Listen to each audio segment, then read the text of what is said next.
Merci Monsieur le Président, Monsieur Draghi. Dans la politique de la BCE, je relève actuellement une certaine contradiction. J'aimerais avoir vos explications pour nous éclairer. D'une part, votre institution œuvre indirectement au soutien de la croissance économique, à la fois du pilotage traditionnel des taux au plus bas historique à l'heure actuelle, et aussi par une multitude d'outils non conventionnels depuis 2012, les programmes de TLTRO, LTRO, ELA et votre plan de QE 2015. Le but est bien d'inciter les banques à prêter à l'économie réelle et contrer la menace de déflation que vous nous aviez expliquée en début d'année. Très bien. Mais force est de constater que jusqu'à présent, cela fonctionne plutôt mal, même si l'objectif de votre politique est ainsi. D'autre part, la BCE pousse en faveur de la réforme du traitement prudentiel des titres souverains. Aujourd'hui, ces titres bénéficient d'une pondération zéro, c'est-à-dire que l'on n'associe aucun risque de défaut à la dette des États européens. Cela améliore la solvabilité financière des banques qui les détiennent. Vous souhaitez aujourd'hui introduire une pondération variable, certes, mais par définition, le risque associé ne pourra que s'aggraver lorsque l'on part du niveau zéro. Par effet mécanique, la solvabilité se dégradera et aura pour conséquence de diminuer la capacité des banques de prendre d'autres risques, c'est-à-dire de prêter aux agents économiques. C'est bien le contraire du but de votre politique. Cela donnerait du reste au marché et aux agences de notation le pouvoir d'influencer indirectement les politiques économiques des pays émetteurs et faisant indirectement pression via les banques. Je voudrais donc savoir comment vous expliquez cette contradiction des objectifs. Merci de votre réponse. Merci. En fait, je ne pense pas qu'il y ait de contradiction.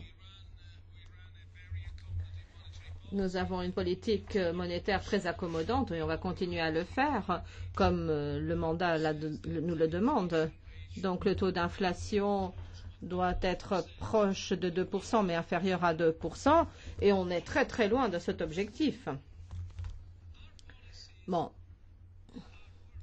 Nos politiques fonctionnent en fait, parce que je vous ai présenté des perspectives plutôt sombres pour l'économie mondiale au début de ma présentation, mais il y a quand même certains développements positifs côté crédit. Et je voudrais attirer votre attention là-dessus. Certains développements positifs dans la zone euro.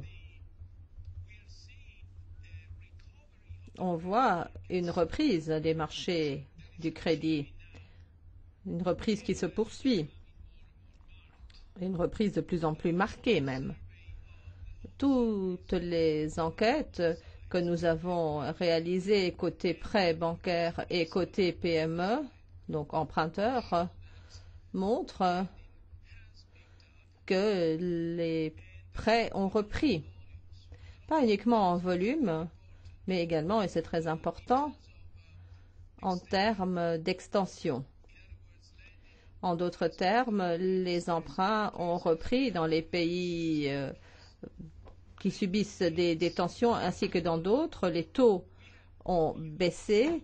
On a utilisé un indicateur composite pour le coût de l'emprunt et ça montre que les taux d'emprunt pour toute la zone euro ont baissé d'un indicateur composite de 60 points de base depuis l'annonce des mesures d'assouplissement des crédits. Et en plus de cela, nous voyons également que la dispersion entre les gros prêteurs et les petits prêteurs est également réduite maintenant, tant en termes de volume qu'en termes de coût. Donc, en tout et pour tout, je dirais que ces développements sur les marchés des crédits renforcent l'impression que la reprise se poursuit. On parle de reprise graduelle, on ne parle pas de quelque chose de spectaculaire pour l'instant, mais c'est quelque chose qui se poursuit, quelque chose qui est constant et on va vers un mieux. Tout ça avec une très légère amélioration du marché de l'emploi. Ce sont des aspects positifs de cette reprise. Et c'est la distinction également par rapport au passé. C'est quelque chose qui est surtout poussé par la demande intérieure. Donc, dans un certain sens, ça montre que nos politiques fonctionnent.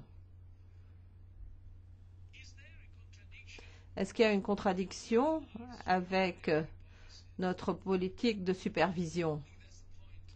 Je pense que c'est cela votre remarque avant tout.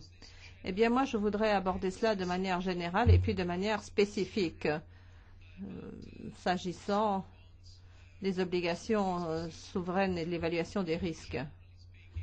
En fait, il n'y a pas de contradiction entre une politique monétaire accommodante et une supervision étroite du système bancaire.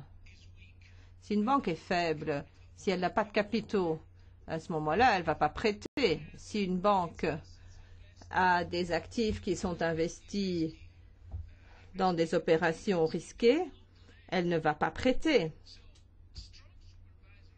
Donc, une action de supervision stricte est nécessaire pour garantir que la reprise aille de pair avec un système de crédit fort. C'est l'expérience que nous avons d'ailleurs fait en 2010, en 2011 et également presque en 2012. Tout le côté macroéconomique, c'est-à-dire la politique monétaire, était en place pour engendrer cette reprise, une expansion des liquidités. Pourtant, le système bancaire ne donnait pas d'argent à l'économie. Bon, nous avons surmonté cela. Pourquoi? Tout simplement parce que les banques se sont pas mal renforcées. Avant et après l'évaluation globale du SSM. Et maintenant, les crédits reprennent. Donc, une supervision stricte devrait reposer sur des faits, devrait reposer sur une évaluation réaliste et sobre des risques. Donc, une action de supervision stricte n'est absolument pas en contradiction avec une politique monétaire accommodante. En fait, c'est une condition préalable à ce type de politique monétaire pour que cette politique ait vraiment un effet sur l'économie. Merci.